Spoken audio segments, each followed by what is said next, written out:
So 350 is the most important number in the world, though we didn't know it until a few years ago, when a team at NASA said, we now know enough about carbon in the atmosphere to know how much is too much. Any value for any value greater than 350 parts per million, they said, is not compatible with the planet on which civilization developed and to which life on Earth is adapted.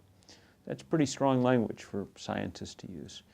And it's stronger still when you know that wherever you are, when you step outside, the atmosphere is about 393 parts. So we're already far too high, and going up about 2 parts per million per year as we burn more coal and gas and oil. There's 2 levels on which we need to work, I think. One is on our local community level, and we're starting to see great things happen as we build these local, well, look at food. We build these local agricultural networks and things. Last year, the USDA said that for the first time in 150 years, there were more farms in America instead of fewer. That's a big deal. One of the, maybe the most important demographic trend in American history has bottomed out and begun to reverse. And we can keep doing that locally, piece by piece. We also have to be working at least as hard on the global and national level, building the kind of movements that are big enough to make a serious dent in this question of climate around the world.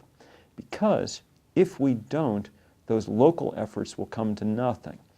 In Vermont, where I live, when Hurricane Irene came last fall and dumped absolutely record amounts of water on Vermont, it washed away an awful lot of that good local agriculture. You can have the best organic farm on earth, but if it rains every day for 30 days, or it doesn't rain for 30 days, then you don't grow anything. So we don't have any choice but to work in both realms. There's now been in this country 3 of these huge power shift gatherings, drawing mostly college students from across America to some central location, usually in Washington. They happen every couple of years in the spring.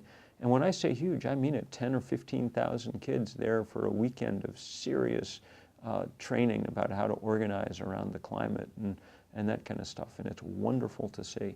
And now they've spread. I've talked via Skype at power shift events just in the last few weeks in Sweden and Australia and Germany and Canada and on and on.